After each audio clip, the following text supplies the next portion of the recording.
నమస్కారం పవన్ కుమార్ శర్మ గారు. నమస్కారం శ్రీలక్ష్మి గారు. ఈ రోజుల్లో గురువులు అనేక మంది ఉన్నారండి. అందులో గురువులు ఎవరు ఎవరు కాదు అన్నది మనకి తెలియట్లేదు. అంటే పూర్వం రోజుల్లో గురుకులాలు ఉండేవి, గురువులు ఉండేవాళ్ళు. ప్రతి ఒక చోటకి వెళ్తే ఈ గురువు దొరుకుతారు, ఒక చోటకి. ఈ గురువుల్లో ఎవరు గురువు అనుకోవాలి, ఎవరిని ఆశ్రయించాలి, ఎవరి అనుగ్రహం పొందాలి? శ్రీ గణేశాయ నమః, మహాసరస్వత్యై నమః, శ్రీ గురుభ్యో నమః. హరి ఓం. మనకి గురువులు చాలా ముఖ్యమైనటువంటి పాత్రను పోషిస్తాడు మన జీవితంలో. ఎందుకు అంటే ప్రతి వారు కూడా వారి వారి వ్యక్తిగత జీవితాల్లో ముందుకు వెళ్ళిపోతూ ఉన్నారు ఇప్పుడు. అవునండి. గురువుని ఎందుకు ఆశ్రయించాలి అనే సందేహం వస్తుంది. గురువుని ఖచ్చితంగా ఆశ్రయించాలి. ఎందుకు అంటే మనం మన ఇంటి వ్యవహారాలు చూసుకుంటే కొన్ని విషయాలలో తల్లిదండ్రుల మాట కూడా మొండికి వేస్తాం. వాళ్ళ యొక్క వాళ్ళు చెప్పింది మనకి కరెక్టా కాదా అనేటువంటి విషయంలోకి వెళ్ళిపోతాం. కానీ మనకు మంచి చెప్పేటువంటి వాడు ఒకడు ఉండాలి. ఇది తల్లిదండ్రులు ముందుగా పాత్ర పోషించుకోవాలి. ఎందుకంటే మనం గురువుని ఆశ్రయించాలి. తద్వారా మన పిల్లలకి మంచి నడవిక ఏర్పడుతుంది. ఎలా గురువుని ఎంచుకోవాలి అంటే అక్కడ ఒక వేదపీఠాలు ఉంటాయి, ఇప్పుడు వేదపీఠాలు ఉంటాయి, స్మార్తపీఠాలు ఉంటాయి. అలాగనే ఇప్పుడు ఎంతోమంది గురువుగారులు మనకి సమాజ సేవ చేస్తూ కనిపిస్తున్నారు. గురువు అంటే మంత్రోపదేశం చేసేవారే గురువు అని చెప్పక్కర్లేదు. మంచి చెప్పే ఎవరైనా గురువే. అంటే మంత్రోపదేశం ఖచ్చితంగా ఇవ్వాలి. కానీ అందరికీ మంత్రోపదేశం అనేటువంటి స్వీకరించిన ఆచరించాలి కదా, ఉండాలి కదా. ఆ మంత్రోపదేశం ఇచ్చేటువంటి అర్హత ఎవరికి ఉంటుందో వారికి ఇస్తారు గురువు గారు. మిగతా వాళ్ళకి ఏంటంటే అర్హత ఉండదా అంటే అందరికీ ఉంటుంది. వారి వారి యొక్క స్థితిగతులను బట్టి గురువే వాళ్ళని ఎన్నుకుంటాడు. గురువే వారికి ఎటువంటి బోధ చేస్తే వాళ్ళు బాగుపడతారా అనేటువంటి ఆలోచన చేస్తూ గురువే వారికి ఆ యొక్క విధానాన్ని తెలియజేస్తాడు. అందుకనే గురువుని ఆశ్రయించాలి. ఎలాగా అంటే ఇప్పుడు అనేక మంది గురువులు మనకు తెలుస్తూనే ఉన్నారు. పెద్ద పెద్ద గురువులందరూ కూడా మనకి ఇప్పుడు తెలిసిన గురువులే ఉన్నారు. అలాగే ముందు గురువుని ఆశ్రయించాలి. వారి వారి పీఠాలు, వారి వారి వ్యవస్థ అన్నీ పరిశీలించుకోవాలి. అప్పుడే ఏ గురువుని పడితే ఆ గురువుని ఆశ్రయించమని నేను చెప్పట్లేదు. ఏదైతే శాస్త్రంగా ఉంటుందో, ఏదైతే వేదాన్ని అనుసరించి ఉంటుందో ఆ పీఠాల్లో ఉన్న గురువులను ఆశ్రయించాలి. అలాగనే మనకి మంత్రోపదేశం చేసిన గురువులను ఆశ్రయించాలి. మన తల్లే ఒక గురువు, మనకి మన తండ్రే ఒక గురువు, ప్రథమ గురువు తల్లి. ఇప్పుడున్న కలియుగంలోకి వచ్చేసరికి తల్లిదండ్రుల మాట వినే పిల్లలు చాలా తక్కువగా అనిపిస్తున్నారు కదా. అసలు ముందు తల్లిదండ్రుల మాట వింటలేదు కదా. అందుకని మనమే చిన్నప్పటి నుంచే పిల్లలకి ఒక నడవడిక ఏర్పించాలి. సమాజంలో ఎలా మనం మాట్లాడాలి, ఎలా తిరగాలి, నుంచే చిన్నపిల్లల్ని మన పెద్దవాళ్ళ దగ్గర తీసుకెళ్ళాలి. వాళ్ళకి ఎలా గౌరవం ఇవ్వాలో మనమే చెప్పగలగాలి. పెద్దల దగ్గరికి వెళ్ళినప్పుడు పండ్లు తీసుకెళ్ళండి, పువ్వులు తీసుకెళ్ళండి, నమస్కరించండి, పాదాభివందనం చేయండి. ఎందుకండి ఇవన్నీ చేయాలి? మేము బాగా చదువుకున్నాం కదా, మాకు బాగా డబ్బు వచ్చేస్తుంది, మేము ఎందుకు గౌరవించాలి అంటే ఇవాళ మనకి చాలా ఆనందంగా ఉండొచ్చు. కానీ కొంచెం వయస్సు పెరిగిన తర్వాత వాళ్ళు వ్యతిరేకమైన తర్వాత అర్థమవుతుంది. చిన్నప్పుడు ఇలా చేయకుండా ఉంటే బాగుండేదేమో, మా పిల్లలు ఇవాళ మా మాట వినేవాళ్ళేమో అని. చాలామంది చూసే ప్రేక్షకుల్లో చాలామందికి నాకు తెలిసి మా పిల్లలు అలా ఎరండి అంటారు. కానీ పిల్లలు మంచిగా ఉన్న వాళ్ళు అదృష్టవంతులే. కొన్ని వేల మంది వినని పిల్లలండి, చాలా మంది. ఎంతమంది చెప్పండి? చాలా బాధపడుతున్నారు తల్లిదండ్రులు. ఎప్పుడు మాటలు వింటారు, ప్రతిదానికి ఒక పదార్థాన్ని తీస్తారు. అది ఎంతటికి దారి తీస్తుందో అది చివరికి కానీ తెలియదు.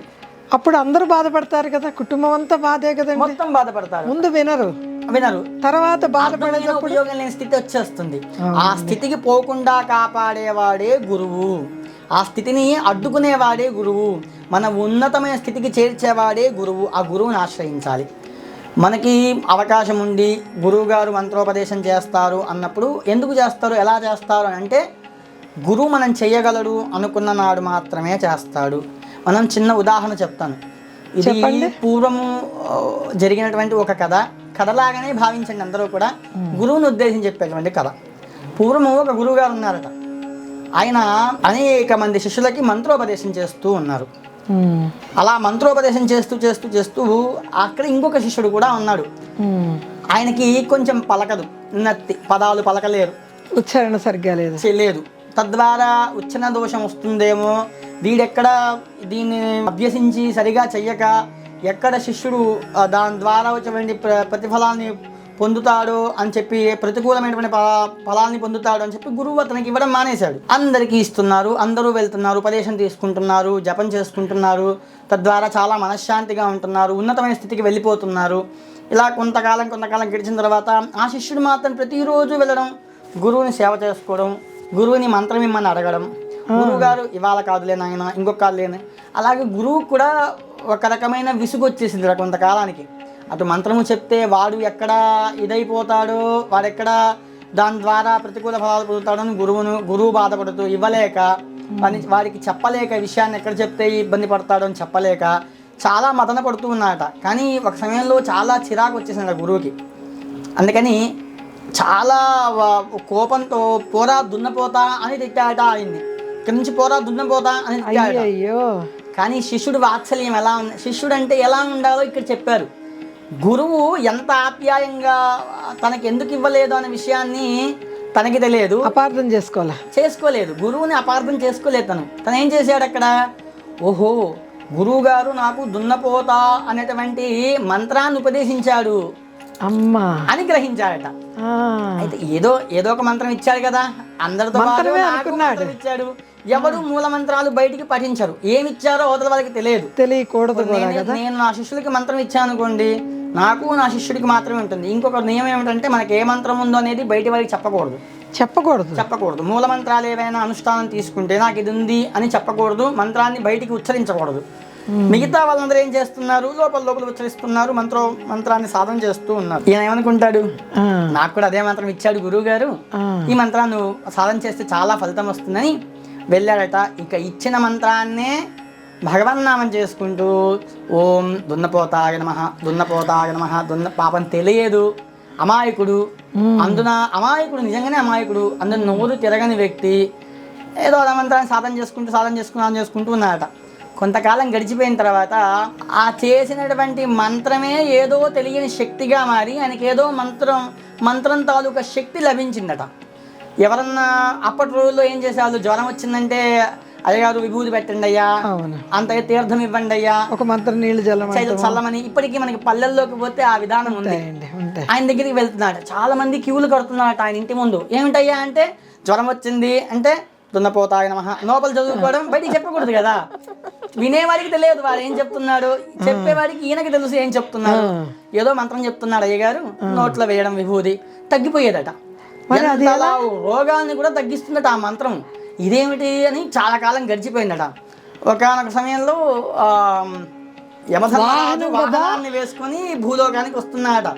ఒక ప్రాణాన్ని తీసుకెళ్ళాలి మనం, పద వెళ్దాం అని చెప్పి కిందికి రాగానే ఆ దున్నపోత అంటున్నట, ఏమండి మా గురువుగారు, నాకు ఇక్కడ ఒక శిష్యుడు ఉన్నాడు, నేను ఆయన కలిసి వస్తాను, నా గురించి ఎన్నో ఏళ్ళగా సాధన చేస్తూ ఉన్నాడు అని చెప్పాడట. నీకెవడయ్యా భక్తుడు అంటే, ఉన్నాళ్ళేండి నేను కలిసి వస్తాను, మీరు వెళ్ళి మీ ప్రాణం తెచ్చుకోపోండి సరదాగా. ఆయన వెళ్ళిపోయారట. వెళ్ళిపోగానే ఈ దున్నపోత ఎవరైతే, ఈ సాధకుడు ఎవరైతే ఉన్నాడో తన దగ్గరికి వచ్చిందట. వచ్చిన ఆయన అన్ని రకాలుగా సంతోషించాను నీ యొక్క భక్తికి, దీర్ఘాయుష్మాన్ భవ అని చెప్పి దీవించి ఆయనకి ఇంకా అనేక శక్తుల్ని ప్రసాదించి, అనేక శక్తులు మరి దైవ వాహనం కదా, మనం ఎలా దూషిస్తూ ఉందండి, అన్ని రకాలుగా దీవించి ఇంకా వాళ్ళ యమలోకానికి ప్రయాణం అయ్యేదాన్ని ముందుకు వచ్చేసిందట. యమధర్మరాజు దిగాలుగా వస్తున్నాయట. ఏంటి ప్రాణాన్ని తెస్తానికి పోయారు, ఎలా దిగాలుగా వస్తున్నారంటే, ఏం తేవాళ్ళే, నేను తీద్దామని వస్తే నువ్వు శతమానం భవన దీర్ఘాయుష్మాన్ భవన్ దీవించి వస్తుంది, ఇంకెక్కడ ప్రాణం తీసేది, ఇటు నీ మాట తప్పించలేను, వాడి ప్రాణము తీసుకోలేను, ఇంక పోదాం పదా అని చెప్పి ఇద్దరు ఖాళీగా వెళ్ళిపోయారు. చూడండి, గురువు యొక్క సాధన చేయడం వల్ల ఎటువంటి ప్రయోజనం కలుగుతుందో మనకి చెప్పగానే చెప్పే వృత్తాంతం కదా ఇది.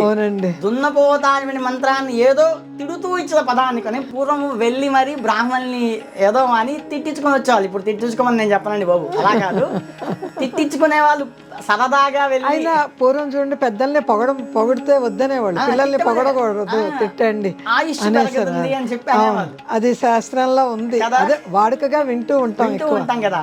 అలాగా ఏదో గురువు ఏదో కోపంలో చిరాకు పడ్డ ఒక తిట్టు ఒక మంత్రమై, ఒక బలమై, ఒక శక్తి ఆయన ఒక స్థాయిలో నిలబెట్టి సాక్షాత్ యమధర్మరాజును కూడా వెనక్కి పంపించేంత శక్తిని సంపాదించుకున్నాడు. నమ్మకంగా చేస్తే లలితా సహస్రనామాల్లో మనం వెళ్తే ప్రతి మంత్రము కూడా ఒక బీజాక్షరమే. వశిన్యాది వాగ్దేవతలు చెప్పినటువంటి బీజాక్షరాలు ఇవన్నీ కూడా. అంటే మనం గురువుగా ఒక మంత్రాన్ని ఎవరైతే చెప్పలేరు తప్పు పలుకుతారన్న భావంతో కొన్ని వర్గాలకు ఇవ్వలేదు. ఎందుకంటే ఇప్పుడు మనం అన్ని రకాల ఆహార పదార్థాలు తింటుంటాం. ఇప్పుడు ఉల్లిపాయ తింటారు, ఎల్లిపాయ తింటారు, మాంసాహారం తింటారు. వీళ్ళకి సహజంగానే నాలుకలు కొంచెం మందంగా అవుతాయి.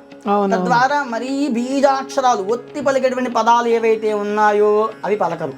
ఇదివరకు ఆలు ఇవన్నీ చాలా స్పష్టంగా పలికేవారు. ఉండి ఉండి ఉండి కొన్ని పదాలు మారిపోయి అనే పదార్థాలు తీసేశారు, అసలు పూర్తిగా మారిపోయినాయి కదా. అంటే ఉండే కొన్ని ఈ పదాలన్నీ కూడా వాడుక భాష వేరే అయిపోయింది కదా. అలాగా కొన్ని పదాలు పలకలేరు అని చెప్పి కొన్ని గురువులు మనకి ముఖాముఖిగా మంత్రం ఇవ్వరు.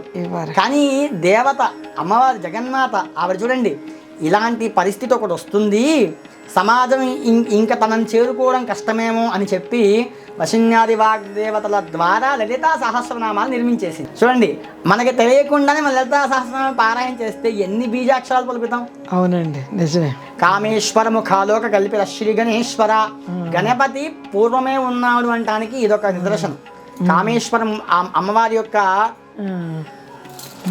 యొక్క ముఖములో నుంచి స్వామివారిని కామేశ్వరుని చూడంగానే తద్వారా గణపతి పుట్టుకొచ్చాడట. చూడండి, అప్పుడేమైంది, మనం గణపతి పూర్వములోనే ఉన్నాడు, తద్వారా ఈ సృష్టి నడిపిస్తున్నాడు అనేటువంటి విషయాన్ని మనం గ్రహించగలుగుతాం. అట్లా గురువుని ఆశ్రయించిన వారికి సమస్తము లభిస్తాయి. మూల మంత్రాలు ఇవ్వలేదని ఎవరూ బాధపడక్కర్లేదు. ఎవరైతే లలితా సహస్రనామాన్ని గురుముఖతగా నేర్చుకుంటారో, మనం సొంతంగా గురుముఖంగా నేర్చుకోవాలి, ఖచ్చితంగా నేర్చుకోవాలి. గురుముఖంగానే చెప్పించుకోవాలి. చెప్పాను కదా, ఇవేమీ కూడా సాధారణమైనటువంటి మంత్రాలు కాదు. ఇందులోనే మేం చేసేటువంటి మూల మంత్రాల కంటే కూడా అధిక శాతం ఉన్నటువంటి మంత్రాలు మనకి లలితా సహస్రనామాల్లో, విష్ణు సహస్రనామాల్లో చాలా క్లుప్తంగా పొందుపరిచారు. మనకి తెలియకుండానే వాటిని ఉచ్చరిస్తూ ఉంటాం. తద్వారా అధికమైన ఫలితం. గురువులు కూడా అందరికీ చెప్పలేనటువంటివి వాగ్దేవతలు, వశిన్యాది వాగ్దేవతలు లలితా సహస్రనామాల్లో ఇమిడీకృతం చేశారు. ఎవరైతే ఆ స్మరణ చేస్తారో, ఎవరైతే ఆ యొక్క మంత్రాన్ని గురుముఖతగా నేర్చుకొని చదువుతారో, తాలూకటువంటి మంచి అంతా కూడా కుటుంబానికి లభిస్తుంది ఖచ్చితంగా. ఇది సత్యం. చాలా బాగా వివరించారండి గురువు గురించి. ధన్యవాదాలు.